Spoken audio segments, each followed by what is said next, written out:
From Redfield Medical Direction, I'm Lynn Nguyen, Associate Medical Director, and this is our Journal Club podcast, where evidence-based medicine meets EMS.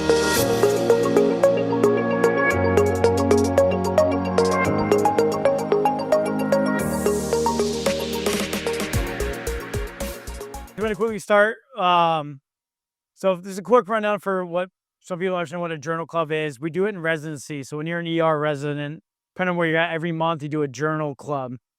Sometimes they're hosted at people's houses. Sometimes they're at restaurants. When I trained out in Boston, we did it at a sushi place. So had all these sushi boats going around. You do one major article. Sometimes these articles just came out. So think about like the Paramedic 2 trial, the epi versus no epi in cardiac arrest. Came right out when I got back from deployment. We covered it right away. And then you kind of cover some classics. And so when I was talking to Dr. Wayne, my associate, I was like, hey, what are we going to do for this journal club? And I kind of was listing some things I see that I pull and I kind of send to him at like midnight, 1 o'clock in the morning.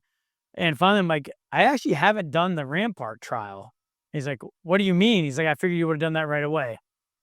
So anyway, so journal clubs, going back full circle now back to journal clubs, we'd cover these classic articles. So RAMPART's the first big EMS trial we ever had.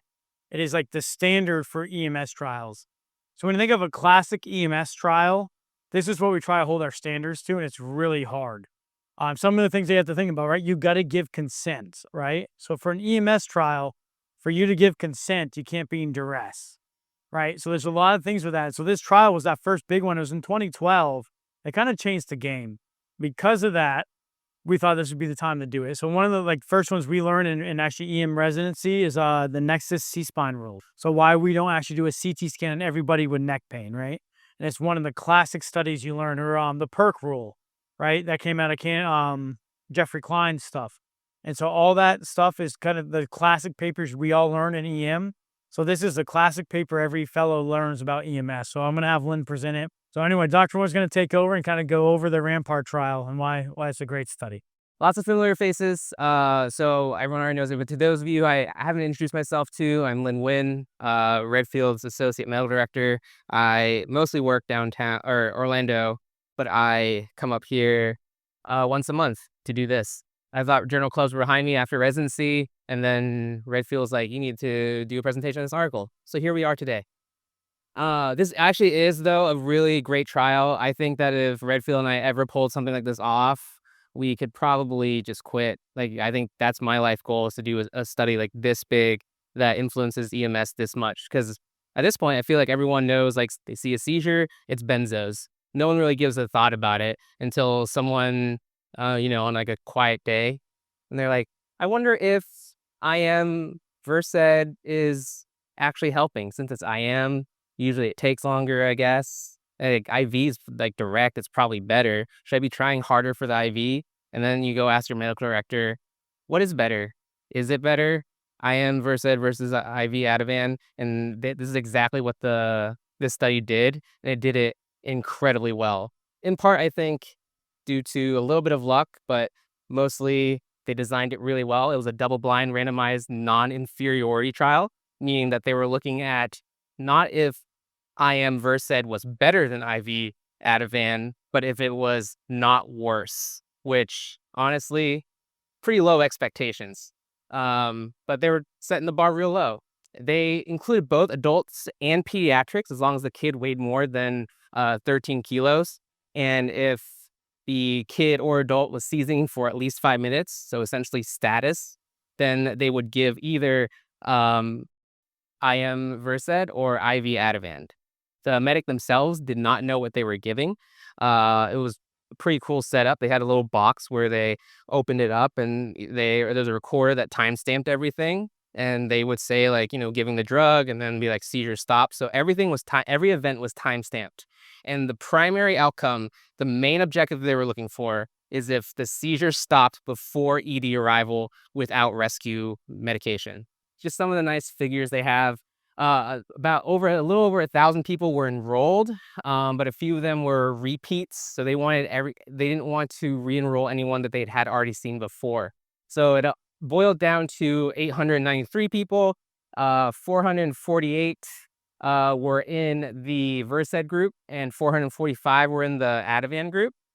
And what they found is that for IM Versed, 73% were stopped without any further intervention, and the IV group, IV Ativan group, was 63%, exactly 10% less than the IM Versed group. So their primary objective, remember, was if IM Versed was not worse than IV Ativan.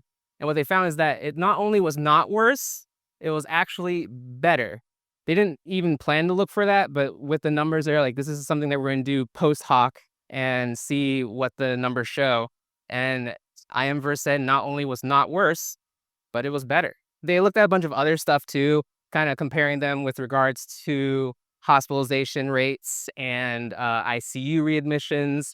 IM Versed actually resulted in a little bit less hospitalizations and ICU admissions, but it wasn't anything statistically significant. The other point of Journal Club that Dr. Redfield didn't mention was that everyone was supposed to have read the paper. And so it's not just going to be me talking. I kind of went over the basic stuff, the primary outcomes. These authors actually went into a little bit of nuance between IM Versed and IV Ativan. And to adopt a practice I've heard from other schools called point and panic, Sybil, I'm told that you have actually read the study. And so I would want to ask what the difference in time, if any, there was for between the two groups and if it was worth it. So I think it was for IM, it was like 1.2 minutes versus IV. It was what, 4.8 or something like that. Basically, it was, and they accounted for like 20 seconds of opening up the pre-filled syringe for the IM versus actually having to start an IV, draw up the medication, and give the IV lorazepam. So which one was faster? IM. Basically, also, it offsets. So whenever you give the IM, even though it takes longer to actually start working, by the time you actually start an IV, draw up the medication, it offsets the actual time of giving an IV and the short time of it actually starting to work. I think it was very bold that she threw out numbers. What were your numbers again? How fast was it? 1.2 and 4.8. Is that right? 1.6 and 4.8.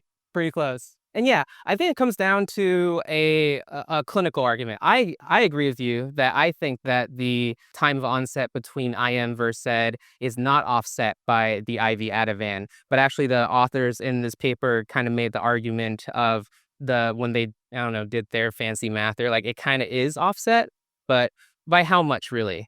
Like, is it 10 seconds, 15 seconds? I don't know. They didn't do the analysis. I'm not going to do the analysis. Dr. Redfield?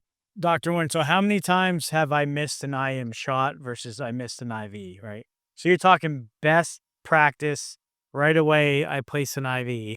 It actually was taken in there that was a consideration, was it's very difficult to establish IV access.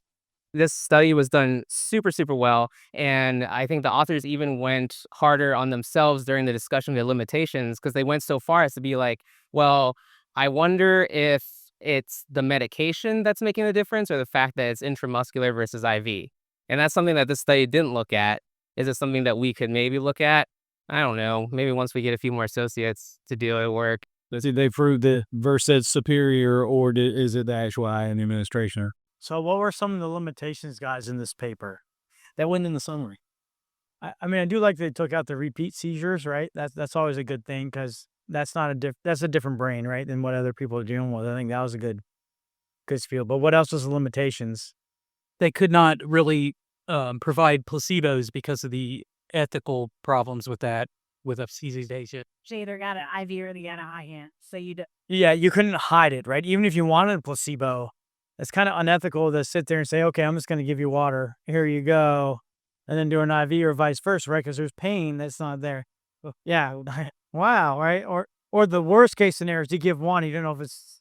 Wasn't there some data in there about a placebo? If you were giving it, I think it was IV, and it said that it was like 21% of the seizures actually stopped with the placebo, but the much larger majority stopped with the Ativan or the Versed. So that study, I think what you're referencing is a study that did before this. There was essentially evaluating the utility of benzodiazepines as a group in stopping seizures. So they were looking at diazepam, Versed, and placebo. So I don't know exactly how they did that study, but that's what they based their research off of. It wasn't even in Sunlight. But actually, going back to placebo, guys. So, there's actually a really good trial, the ALPS trial, amio, lidocaine, placebo, right? And they went through everything. And so what they found out was that amio versus lido was 24%. What was placebo? 21%. Oh, So in general, in most trials, placebo has about a 20 to 25% effective rate on what you do. So one of the things for me as medical director, at some point I have to worry about costs. I have to worry about, are we going to use the med? When are we going to use the med? And so Ativan, can it be stored at room temperature? I actually expect the nurses to know more, right? It can't be, right?